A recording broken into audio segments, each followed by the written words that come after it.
ہمارے چینل پاک ٹائم کو لائک کریں، سبسکرائب کریں اور ساتھ ہی بیل آئیکن کو پریس کریں، آپ کو اپڈیٹس ملتی رہیں گی۔ بسم اللہ الرحمن الرحیم۔ السلام علیکم ناظرین۔ مولانا طارق جمیل کی وزیر اعظم عمران خان سے ملاقات، دونوں نے ہاتھ ملانے سے گریز کیا۔ وزیر اعظم عمران خان کی مولانا طارق جمیل سے کرونا وائرس سے بچاؤ کے لیے دعا کی اپیل۔ جی ہاں ناظرین، اسلام آباد میں وزیر اعظم عمران خان سے آج مذہبی اسکالر مولانا طارق جمیل کی ملاقات ہوئی ہے۔ ملاقات میں ملک میں کرونا وائرس کی روک تھام سے متعلق امور پر گفتگو کی گئی۔ وزیر اعظم عمران خان نے مولانا طارق جمیل سے کرونا وائرس سے بچاؤ کے لیے دعا کی اپیل کی۔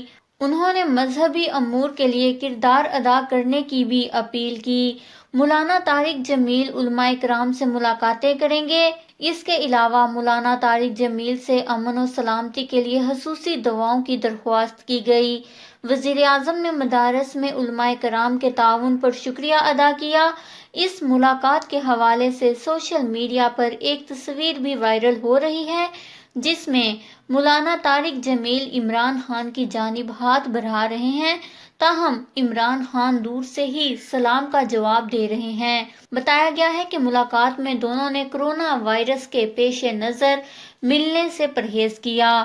وزیر اعظم نے مولانا طارق جمیل کو صوفے پر بیٹھنے کا اشارہ کیا۔ ناظرین، یاد رہے کہ اس سے پہلے مولانا طارق جمیل نے کرونا وائرس سے بچاؤ کے لیے اسلامی طریقہ کار بتایا۔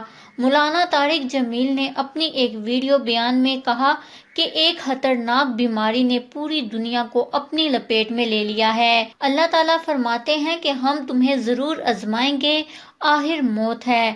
طارق جمیل کا کہنا ہے کہ جن لوگوں پر مصیبت آئے اور وہ شور نہ مچائیں، اس کے لیے آخرت میں خوشخبری ہے۔ اس لیے ہمیں بھی اللہ پر توکل ہونے کے ساتھ ساتھ احتیاطی تدابیر اپنانی چاہیے۔ موت کا تعلق کسی وائرس سے نہیں ہے۔ احتیاطی تدابیر دو طرح کی ہیں۔ انہوں نے کہا کہ پہلا طریقہ سنت رسول صلی اللہ علیہ وآلہ وسلم کے مطابق ہے۔ اس کے مطابق ہم صبح گھروں سے نکلنے سے پہلے صدقہ کر کے نکلیں۔ انہوں نے کہا کہ ضروری نہیں کہ صدقے میں بکرا دیا جائے، ہر آدمی اپنی حیثیت کے مطابق صدقہ دے سکتا ہے۔ اللہ تعالیٰ ہم سب کو اپنے حفظ و ایمان میں رکھے، آمین۔ اس خبر کو لے کر اپنے قیمتی رائے کا اظہار نیچے کمنٹس میں ضرور کریے گا۔ ہمارے چینل کو سبسکرائب کریں، آپ کو لیٹسٹ اپڈیٹس ملتی رہیں گی۔